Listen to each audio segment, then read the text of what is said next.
दोस्तों, हमारी दुनिया तो रहस्यमयी है ही, पर क्या आप जानते हैं कि हाल ही में साइंटिस्ट ने मून पर कुछ ऐसा खोजा है जो शायद हम इंसानों की सोच से भी परे है। इसके बारे में साइंटिस्ट भले ही ऐसा मान रहे हों कि ये एक मेटल है या फिर मून की टेक्टोनिक प्लेट है, लेकिन अगर मैं आपसे कहूं कि ये उससे भी बढ़कर है तो शायद आप मेरी बात पर विश्वास नहीं करेंगे। तो चलिए, क्योंकि आज का ये वीडियो खास आपके लिए ही बना है, जिसमें हम आपको न केवल मून पर खोजी गई उस चीज बल्कि उसके साथ साथ कई और ऐसी रहस्यमय खोजों के बारे में बताने वाले हैं जो आपको चौंका कर रख देगी। चलिए शुरू करते हैं आज की ये मजेदार वीडियो को। Number 10, metal under the moon. दोस्तों, बेलोर यूनिवर्सिटी के एस्ट्रोनॉमर्स ने हाल ही में मून पर कुछ ऐसा देखा जिसे देखने के बाद वो पूरी तरह हक्के बक्के रह गए। साइंटिस्ट ने वहां पर कुछ बहुत ही लार्ज मास वाली चीज को डिस्कवर किया है जो साइंटिस्ट को बिल्कुल मेटल का बना हुआ लगता है, और इसके बारे में ऐसा मानना है कि ये मून के ल्यूनर सरफेस के सबसे बड़े क्रेटर के नीचे हो सकता है। इसे साइंटिस्ट ने एटकिन बेसिन नाम दिया है। इस मिस्टीरियस मेटल के बारे में कई साइंटिस्ट का कहना है कि ये कभी मून पर होने वाले एस्टेरॉइड के इम्पैक्ट से बना कोई रेलिक हो सकता है। हालांकि इस थ्योरी से कई साइंटिस्ट खुश नहीं हैं। उनका कहना है कि इसका मास इतना ज्यादा है कि ये हवाई के बिग आइलैंड से भी बड़ा है, मगर इस सॉलिड चंक ऑफ मेटल के बारे में अभी तक कोई ज्यादा कुछ नहीं जान पाया है। बस इसके बारे में कई सारी थ्योरीज ही मौजूद हैं। Number 9, the underground biosphere. आपको जानकर शायद ताज्जुब होगा कि साइंटिस्ट के द्वारा की गई एक स्टडी से पता चला है कि अर्थ पर रहने वाले 25% लिविंग बींग्स हमारे पैरों के नीचे यानी कि जमीन के अंदर रहते हैं।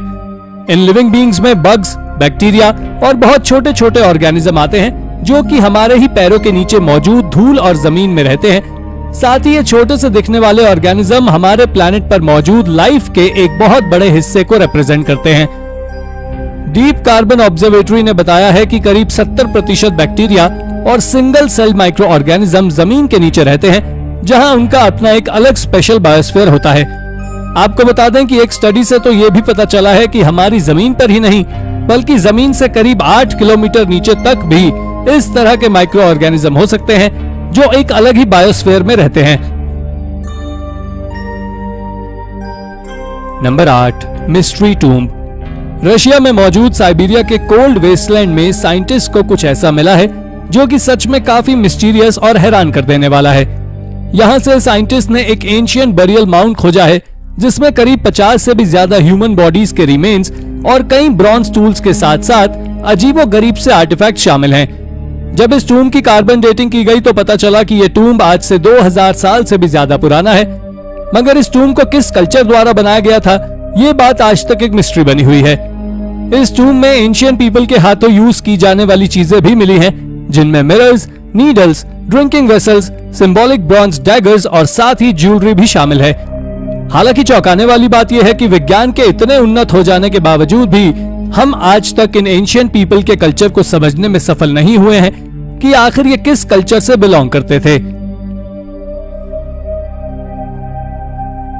Number 7, the angel hair. दोस्तों, क्या कभी आपने किसी ऐसे सब्सटेंस के बारे में सुना है जिसे कई बार पूरी दुनिया में अलग अलग जगह आसमान से गिरते हुए देखा गया हो? अगर हाँ, तो आप जान ले कि इस ऑब्जेक्ट को एंजल हेयर के नाम से जाना जाता है। इस सब्सटेंस से जुड़ा एक केस है जो काफी इंटरेस्टिंग है। उस केस के हिसाब से एक बार 1959 में पोर्चुगल की एवरा नाम की सिटी में एंजल हेयर के कुछ सिंबल्स को देखा गया था, जिसे जब लैब में इन्वेस्टिगेट किया गया तो जो पता चला उसने सभी को चौंका दिया। आपको जानकर हैरानी होगी कि एंजल हेयर के इन सब्सटेंस के सिंबल्स को इस सिटी के ऊपर देखा गया, जिसे मिस्टीरियस अननोन ऑब्जेक्ट्स के द्वारा छोड़ा गया था। इसके बारे में कई एक्सपर्ट्स का कहना है कि ये कोई यूएफओ थे और ये यूएफओ के द्वारा छोड़े गए टाइनी व्हाइट फिलामेंट हैं। पर जब इन्हें माइक्रोस्कोपिक लेवल पर स्टडी किया गया तो पता चला कि इस सब्सटेंस में कुछ टाइनी माइक्रो क्रीचर्स मौजूद हैं जो कि जल्द ही मिस्टीरियस तरीके से गायब हो गए। Number 6, lost world. एक एक्सप्लोरर जिसका नाम अल्फ्रेड आइजैक मिडल्टन था और ये एक ब्रिटिश जूलॉजिकल एक्सपर्ट होने के साथ साथ बोटानिकल और आर्कियोलॉजिकल थिंग्स में भी काफी इंटरेस्टेड थे। इसलिए ये 19th सेंचुरी में कुछ सेवरल एक्सपेडिशन के लिए निकल गए जिसके जरिए ये फॉरगॉटन सिविलाइजेशन को खोजना चाहते थे। इसके लिए इन्होंने अमेज़न रेन फॉरेस्ट से होते हुए साउथ ईस्ट एशिया से अफ्रीका के कुछ इनहॉस्पिटेबल पार्ट्स में भी ट्रैवल किया। उनकी इस यात्रा के दौरान उन्होंने एक लॉस्ट सिटी डेलिटू को सुमात्रा के जंगलों में डिस्कवर किया। इस सिटी के बारे में कई लेजेंड्स का कहना है कि ये कभी बहुत ही एडवांस सिटी हुआ करती थी, जिसमें बहुत ही ऊंची ऊंची बिल्डिंग्स और कॉम्प्लेक्स सिटी बनी हुई थी। इस सिटी में हमें कुछ ऐसी भी बिल्डिंग्स के बारे में पता चलता है जिन्हें देखने पर ऐसा लगता है मानो इन्हें फ्लाइंग सॉसर्स को देखते हुए बनाया गया हो। इस सिटी के बारे में कई थियरीज भी मौजूद हैं, जो इसे और भी मिस्टीरियस बना देती है। Number 5, the Turgai geoglyphs. इसके बाद अब हम रुख करते हैं नॉर्दर्न कजाकिस्तान की ओर, जहां पर कुछ मिस्टीरियस अर्थवर्क्स को डिस्कवर किया गया। और हैरानी की बात तो यह है कि यह आज के समय में नहीं, बल्कि आज से करीब 8000 साल पहले बनाया गया था। इन अर्थवर्क्स को टुरगई जोग्लिफ्स कहा जाता है। अगर देखा जाए तो ये इससे भी ज्यादा फेमस पेरू में मौजूद नास्का लाइन से भी 6000 साल पुराने हैं। इन मिस्टीरियस सिंबल्स के बारे में साल 2007 में पता लगाया गया था। आपको जानकारी दे दें कि इस रीजन में 127 से ज्यादा जायंट स्ट्रक्चर्स को खोजा जा चुका है। इनमें से कुछ का शेप बहुत बड़े स्क्वायर्स के जैसा है, तो कुछ का शेप सर्कल्स के जैसे, और कई स्ट्रक्चर्स ऑडली रिजेंबल भी हैं। इसके साथ साथ यहाँ स्वास्तिक के जैसे सिंबल्स भी मिले हैं, जिसके बारे में कई एक्सपर्ट्स की राय है कि इनका इस्तेमाल पीसफुल सिंबल्स के रूप में किया जाता होगा। Number 4, the first dinosaur. दोस्तों, जैसा कि आपने सुना ही होगा कि साइंटिस्ट आज तक ओरिजिनल डायनासोर के बारे में पता नहीं लगा पाए हैं, जो कि हमारे प्लैनेट की कुछ सबसे ज्यादा पॉपुलर मिस्ट्रीज में से एक है।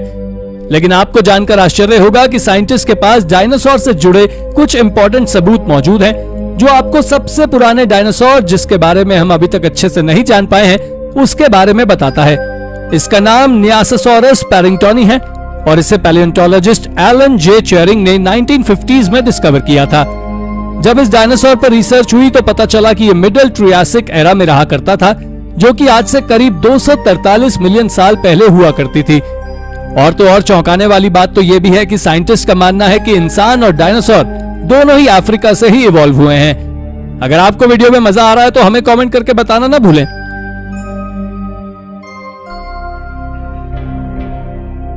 Number 3, aliens in the sewer. Scientist का मानना है कि कुछ स्ट्रेंज क्रीचर्स हमारे सीवर्स में छिपे हो सकते हैं, और एक ऐसा ही एग्जाम्पल नॉर्थ कैरोलिना के रालेग में देखा गया था, जहां पर सैनिटेशन वर्कर्स ने जब एक सीवर टनल में रिमोट कंट्रोल कैमरा डाला तो उन्होंने जो देखा उसे देखने के बाद सभी हक्के बक्के रह गए। उन्होंने देखा कि टनल की दीवारों पर कुछ फ्लैशी ब्लॉब दिखाई दे रहे हैं, जिसके बाद पूरे सिटी वर्कर्स में कंफ्यूजन हो गई कि आखिर ये क्या हो सकता है। बाद में इस मिस्ट्री को सॉल्व करने के लिए एक मरीन बायोलॉजिस्ट सामने आए और उन्होंने बताया कि ये क्रीपी एलियन क्रीचर्स एक तरह के ट्यूब इफेक्ट वॉर्म्स हैं, और ये हजारों वॉर्म्स आपस में मिलकर स्लॉपी बॉब्स को बनाते हैं। बायोलॉजिस्ट का कहना है कि यह फिनोमिनन तब होता है जब वॉर्म्स को मिट्टी नहीं मिल पाती है। Number 2, Turkey's abandon town. चलिए अब हम रुख करते हैं कायाकोय टर्की की ओर, जहां पर कई मिस्टीरियस अबैंडन विलेजेस मौजूद हैं, जो कि यहां पर 1923 से बिल्कुल खाली पड़े हुए हैं, और इसे बस कुछ क्यूरियस टूरिस्ट के द्वारा विजिट किया जाता है। इस विलेज में कई सारे स्टोन हाउसेज मौजूद हैं, जो कि धीरे धीरे यहाँ पर पड़ने वाली गर्मी से एरोड होते जा रहे हैं। इस विलेज के बारे में कई एक्सपर्ट्स का कहना है कि यहाँ पर आज से करीब 600 साल पहले लगभग 10,000 से भी ज्यादा की पॉपुलेशन रहा करती थी। इसके साथ ही यहाँ पर सभी धर्मों के लोग एक साथ रहते थे, जिनमें कि मुस्लिम्स और क्रिश्चियन मेजर रिलीजन थे। इस रीजन में 1919 में हुए ग्रेको टर्किश वॉर के कारण मुस्लिम्स को ग्रीस छोड़कर टर्की जाना पड़ा और क्रिश्चियंस अपना बैग पैक करके ग्रीस आ गए। यही कारण था कि कायाकोय रातों रात अबैंडन हो गया और करीब 6000 लोग यहाँ अपना सब कुछ छोड़कर चले गए, और धीरे धीरे बचे हुए लोग भी कुछ सालों में यहाँ से दूसरी जगह शिफ्ट हो गए। Number 1, London hammer. यह डिस्कवरी लंदन के टेक्सास में रहने वाले मैक्स हैंड और उसकी वाइफ एमा ने की थी। उन्होंने एक ऐसा मिस्टीरियस लाइमस्टोन खोजा था जिसमें एक लकड़ी बाहर की ओर निकली हुई थी। ये कपल इस लाइमस्टोन का इस्तेमाल पेपर वेट के रूप में सालों तक करते रहे, और एक दिन 1946 में इनके बेटे ने इस स्टोन के लाइमस्टोन वाले हिस्से को तोड़ दिया, पर फिर इसके अंदर से जो निकला वो वाकई में काफी ज्यादा रहस्यमय था। इस लाइमस्टोन के अंदर एक ancient man made hammer head करीब 6 इंच तक बड़ा था और इसका डायमीटर 1 इंच तक फैला हुआ था।